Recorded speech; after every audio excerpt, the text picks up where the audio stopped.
আল্লাহর রসুল সাল্লাল্লাহু আলাইহি ওয়াসাল্লাম সাহাবায়ে কেরামদেরকে ঈমান শিখাইছেন, সাহাবায়ে কেরাম ঈমান পরিপূর্ণভাবে শিখছেন।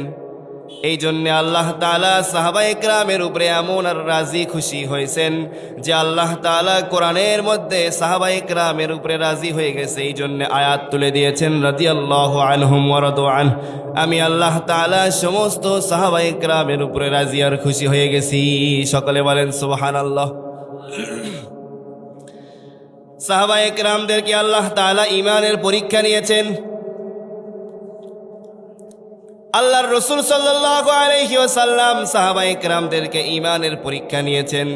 সাহাবায়ে কেরাম আল্লাহর রাসূলকে পরিপূর্ণভাবে ভালোবাসে কিনা এটা দেখছেন। হাদিস শরীফের মধ্যে যে হাদিসটা আমি তেলাওয়াত করেছি, মান আহাব্বা লিল্লাহ, তুমি যদি কাউকে ভালোবাসো তো কার জন্য ভালোবাসো? আল্লাহর জন্য, লিল্লাহি, আল্লাহর জন্য। মান আহাব্বা লিল্লাহ, তুমি যদি কাউকে ভালোবাসো তো আল্লাহর জন্য ভালোবাসো। ওয়া আবগাদা লিল্লাহ, তুমি যদি কাউকে ঘৃণা করো তো আল্লাহ তাআলার জন্য ঘৃণা করো। ওয়া আতা লিল্লাহ, তুমি যদি কোথাও দান করো তো আল্লাহর জন্য দান করো। মসজিদে একটা ফ্যান দিয়া 3টা পাকায় 3টা নাম লিখে দেয়, তো এটা কার জন্য হচ্ছে বলেন? মসজিদে যদি একটা এসি দেয় তো এসির মধ্যে নাম লিখে দিচ্ছে, তো এইটা নিয়ত কোন দিকে যাচ্ছে? এই জন্য আল্লাহর রাসূল সাল্লাল্লাহু আলাইহি ওয়াসাল্লাম বলছে, ওয়া আতা লিল্লাহ, তুমি যদি কোথাও দান করো তো আমি আল্লাহ তাআলার জন্য দান করো। ওয়া মানা লিল্লাহ, এবং যদি কোথাও তুমি দান করো না তো সেখানে আমার জন্যই করো না। দান করবে না মানে কোথায়?